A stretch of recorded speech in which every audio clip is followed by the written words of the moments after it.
Hello children, welcome back to 8th standard biology class. In the last class, we were discussing about water pollution and its causes and effects. You have already learnt the causes of water pollution.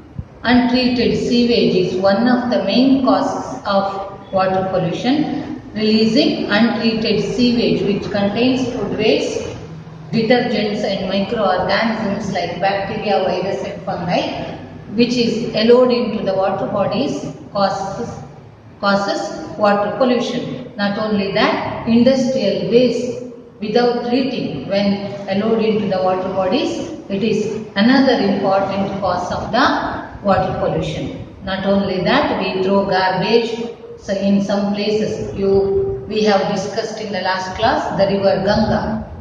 Now government has undertaken a project to purify Ganga. Before that, people were throwing, millions of people use this river water for their daily needs and for their livelihood also. But they were throwing garbage, dead bodies and all chemicals and all other waste things into water bodies, so that most of the parts of the river has become dead because of high pollution levels. So throwing garbage, dead bodies, ash and chemicals also pollute the water bodies. And we also use fertilizers and pesticides for the protection of crops, which are responsible for when they dissolve in water, they flow into water bodies and cause water pollution. So there are many causes for water pollution, and this polluted water, when we consume, they have many effects, bad effects on the health of the organisms, both including plants and animals. And you know that this pesticides used and chemical fertilizers used in the fields, when they flow into the ponds, always you might have observed a pond looks green in color. Why? Rapid growth of algae takes place in the ponds. Why this rapid growth? These chemicals, as I said, fertilizers used in the fields, chemical fertilizers, pesticides used in the fields dissolve in water and enter into the water bodies, and these chemicals, when in excessive amounts enter the ponds, what happens? These chemicals become the nutrients for algae and they grow rapidly, and the pond water looks green in color. And what happens when these algae die? When algae die, they become the food for decomposers like bacteria. For this process, this decomposition process, oxygen is very essential, and a lot of oxygen is used when for the decomposition of these algae, so that oxygen level in water goes on decreasing and it is harmful to aquatic organisms. So aquatic animals may die because of shortage of oxygen, because oxygen will be used up for the decomposition of algae, which becomes the food for when they die. When algae die, they will be decomposed by decomposing bacteria, so that all whatever decomposers in the water, they use this dead algae for decomposition process. For that, more oxygen is essential. So lot of oxygen from the water will be used for this process, and oxygen amount in water will be decreased, which is very dangerous to aquatic animals. They cannot survive. So this is one of the effects of water pollution. And what happens when untreated sewage is allowed into water bodies? This untreated sewage contains food waste also, and microorganisms also, and even the detergents also. So these microorganisms present, bacteria, virus and fungi, they pollute the water, and we may suffer from diseases such as cholera, typhoid, jaundice, etc. And this pollution, water pollution, affects the aquatic organisms also. They cannot survive, and if it affects the acidity of water increases means it is also very dangerous and aquatic organisms will not survive. So there are many bad effects from water pollution. Now how to prevent water pollution and what is potable water? What is potable water? Potable water. What is potable water? Water which is suitable for drinking is called potable water. Water which is suitable for drinking. So what is potable water? Water which is suitable for drinking is called potable water. How to make water safe for drinking? Water may look clean but it may contain some microorganisms. So how can we purify water or how can it be made safe for drinking? There are many methods followed to make the water safe for drinking. Let us see the methods by which water can be purified. Which are the methods? You might have heard of water treatment, sewage water treatment, in which some physical and chemical processes are involved to clean water. In Manipal, if you visit, there is a water treatment plant.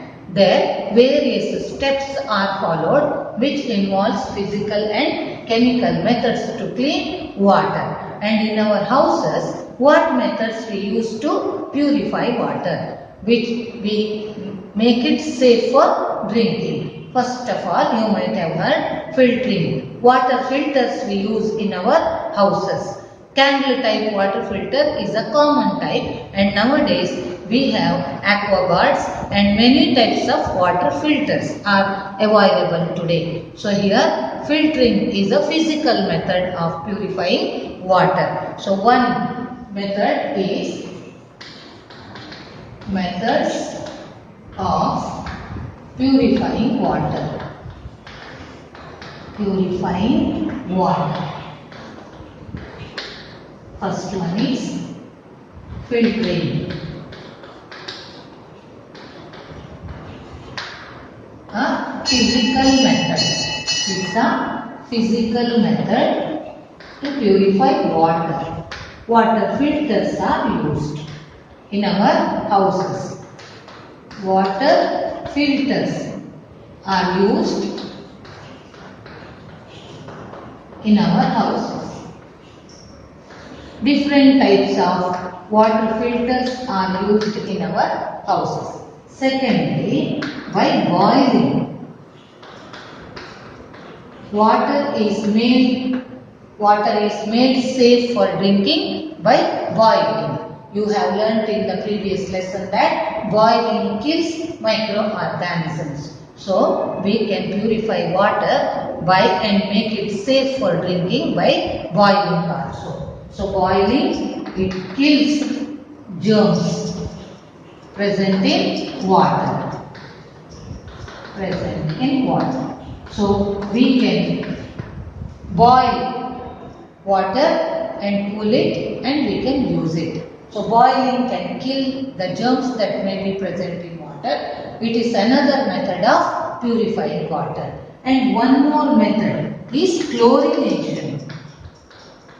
Chlorination is another method of purifying water. You know that municipality water, when we receive, they chlorinate the water. Before supplying it to our houses, chlorination will be done. It's a chemical method by adding chlorine tablets.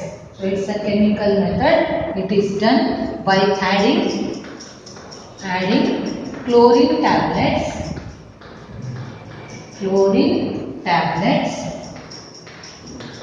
Or bleaching powder.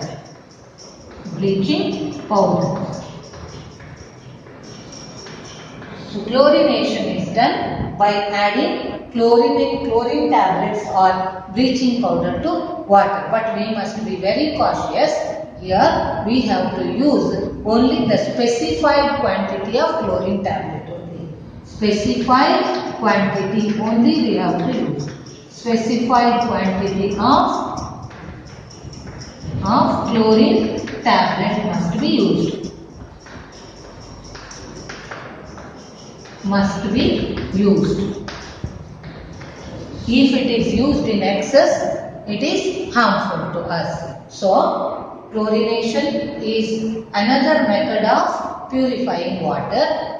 Bleaching powder or chlorine tablets are used, but we should be very cautious. Only specified quantity of chlorine tablets must be used for chlorination. So, these are some of the methods of purifying water. And let us see how this water pollution can be prevented. It is very essential to control water pollution. Otherwise, the very survival of our planet itself will be in danger. So, we have to prevent water pollution. How? First of all, industries. The laws for industries must be implemented strictly.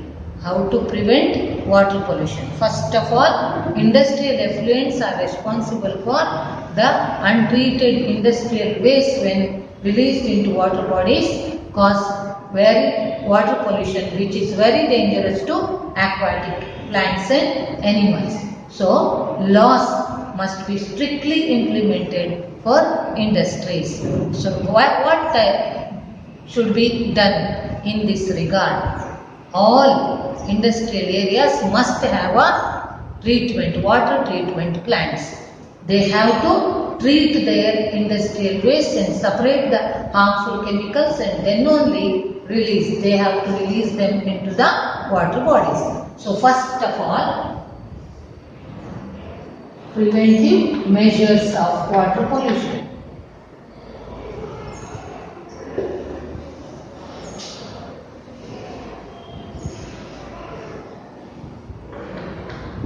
Preventive measures of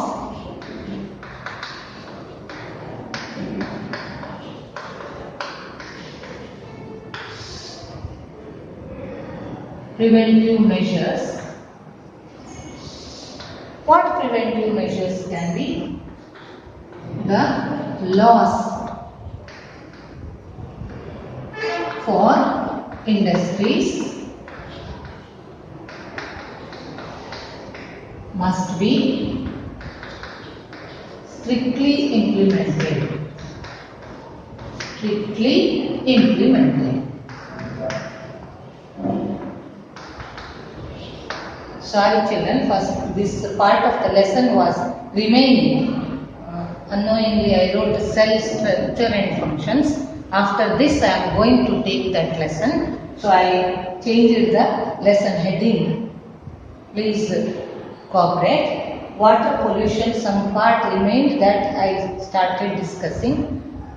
Now let me discuss about the preventive measures of water pollution. The laws for industries must be strictly implemented. Means industrial water treatment plants must be there in water treatment plants.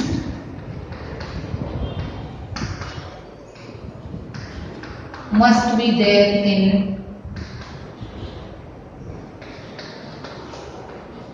all industrial areas. Industrial areas means industries must treat their effluents and then only they have to release them into rivers, lakes or whatever water body they are using. So this is one of the preventive measure. And secondly, what else can be done? We also should not throw waste into the water bodies. Not only that, the clothes, washing clothes or utensils etc. should not be done near the water bodies. So what should not be done? Urination defecation, open defecation is very dangerous. Washing clothes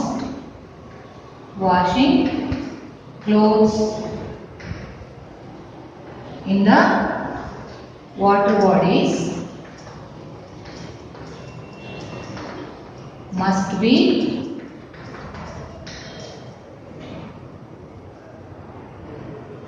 avoided. Avoid washing clothes in the water bodies, urinating and defecating in the water bodies. So, urination, defecation, washing clothes in the water bodies must be avoided. Not only that, we have to save water. Sewage should not be allowed without treatment. Untreated sewage should not be allowed into the water bodies. Treat the sewage. Allowing sewage into the water body after treatment only. Sewage into the water bodies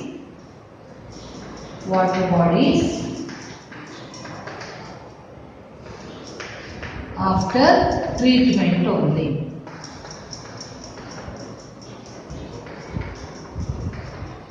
Sewage must be treated and then only released into the water bodies. So, untreated sewage should not be allowed into the water bodies.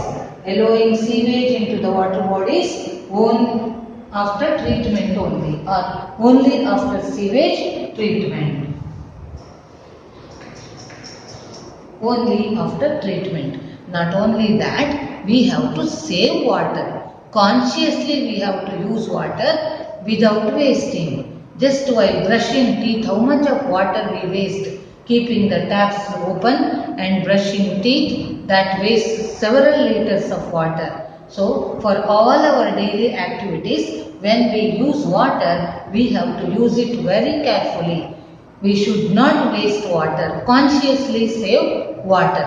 Not only that, what else can be done? We can reuse water used for washing clothes. How can we reuse it? This water used for washing clothes can be used for washing toilets, etc. That can be done. Or in kitchen, water which is used for washing can be used for gardening, watering the garden, so that this water which is used for washing can be used for plants in the garden, watering the plants in the garden also, or we can use the water used for washing clothes for washing toilets also. So, we should not waste water, save every drop of water, and we have to repair the leaky taps. Otherwise, drop by drop, whole day, whole month, years of time, if the water is leaking through the taps, thousands of liters of water will be wasted. That we have to repair the leaky taps now and then, and we have to save our earth by following eco-friendly processes. If we do not follow eco-friendly processes, this pollution is harmful and it is affecting the quality of our day-to-day lives also. So, to save our planet, we have to follow eco-friendly processes. Now, let us move on to this. Completes the lesson, pollution of air and water. Now, I have to write the lesson heading, cell structure and functions. Just note this mistake I have committed. Sorry, children.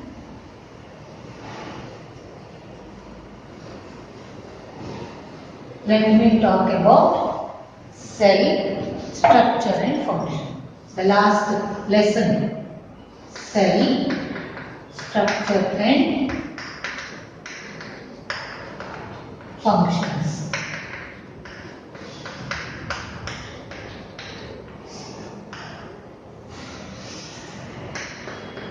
Cell structure and functions. Here you have learnt already in your previous classes that the things around us are either living or non-living, and living organisms perform various functions. They have different organs for that purpose. Means with the help of various organs and organ systems, various functions are carried out by living organisms. And these organs are made up of cells. You know that this cell is a structural unit of an organ in living organisms. Let us learn about the basic structural unit, cell. And what is the structure and functions? The components of the cell and its functions, and what are multicellular organisms and unicellular organisms. Let us learn about all these. Now, cell. Who discovered cell? Discovery of cell.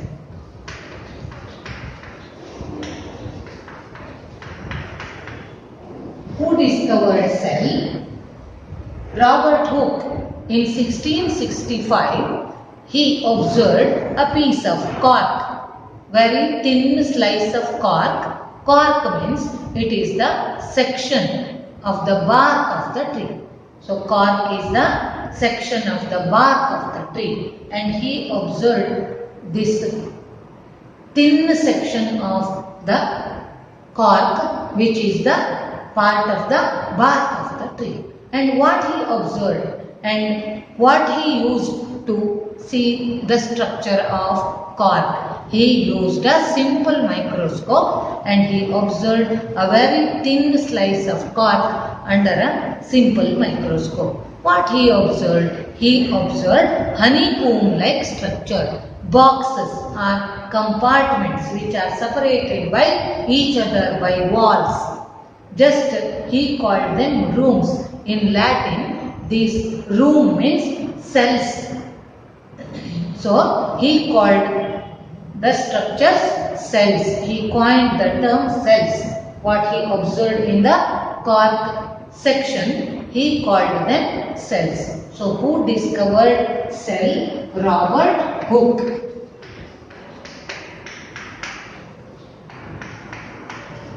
In 1665, observed a thin slice of cork under a simple microscope.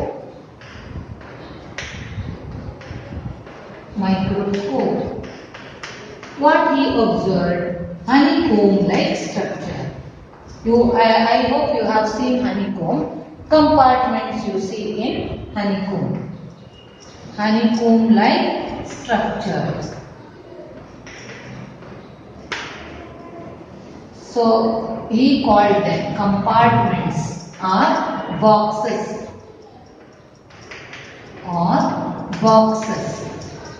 And separated by each other.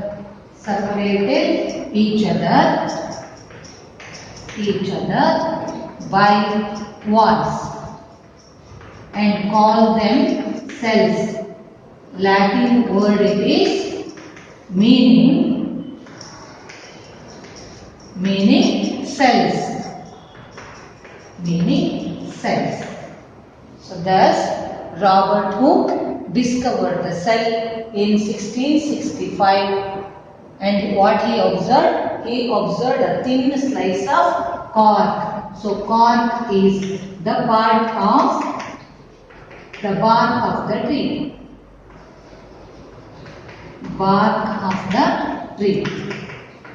So, cork is a part of the bark of the tree. So, this, what he observed? He observed honeycomb-like structures.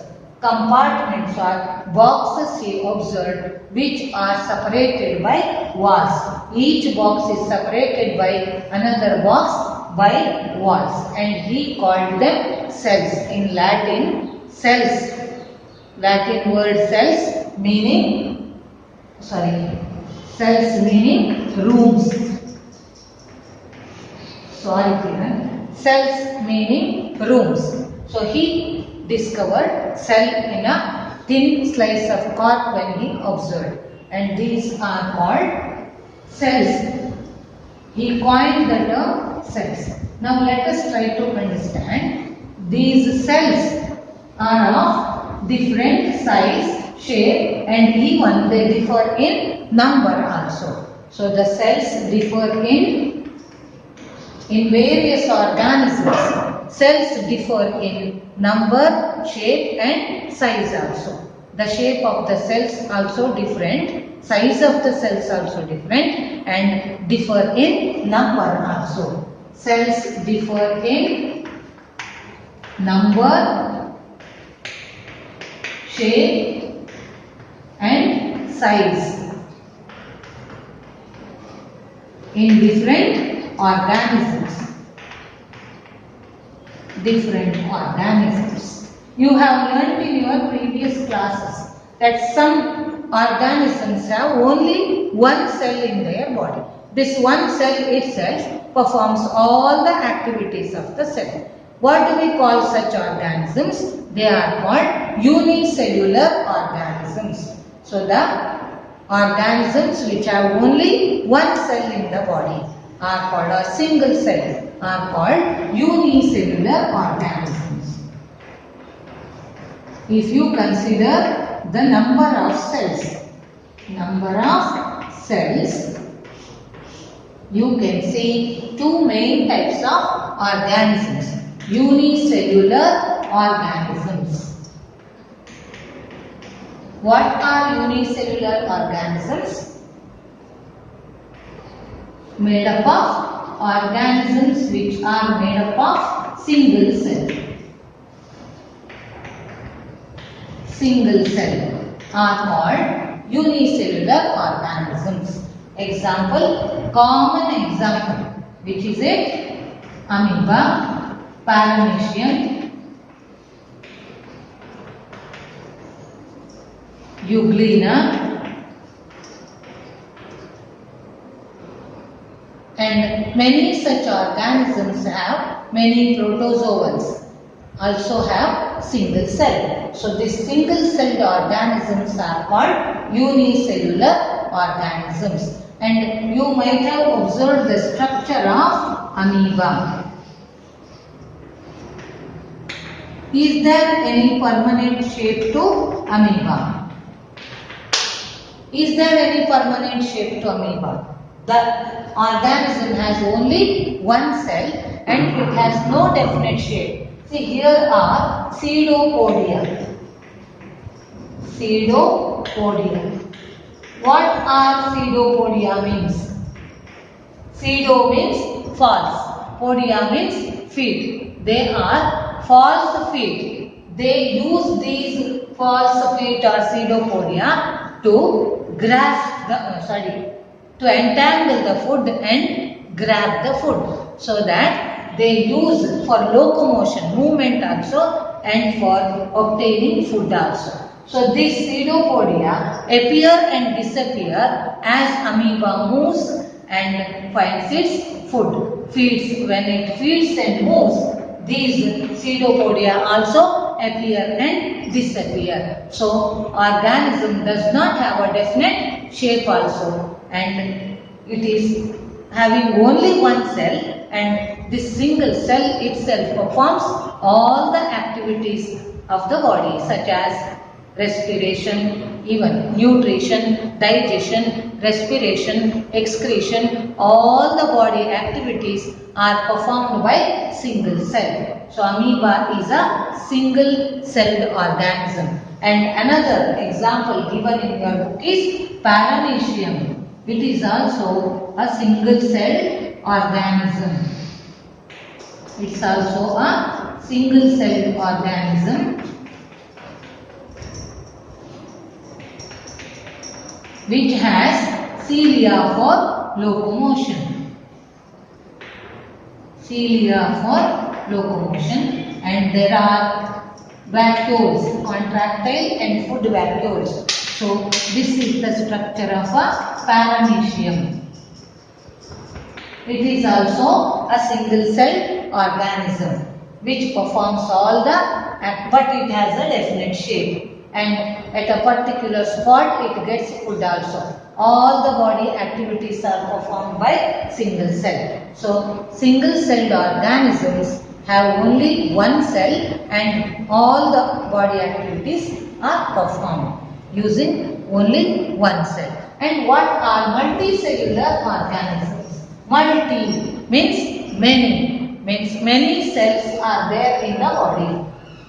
Organisms which are made up of more than one cells are called multicellular organisms. Multi means what? Many.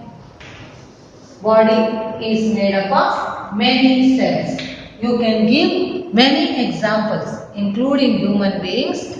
Various organisms come under this group, such as some types of algae also, and fungi, plants and animals all come under multicellular organisms which have many cells in the body, and number of cells vary from single cell to trillions and billions and trillions of cells.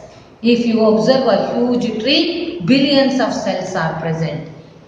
If you consider human body, trillions of cells are present. So these cells are organized into tissues, and tissues are organized into organs, organs into organ systems, and in multicellular organisms, even though cell is a basic structural unit, the further grouping into tissues, organs and organ systems, they perform the various body activities in multicellular organisms. Let us learn more about the structure, size and shape of the cell and functions of the components in the next class. See you. Thank you.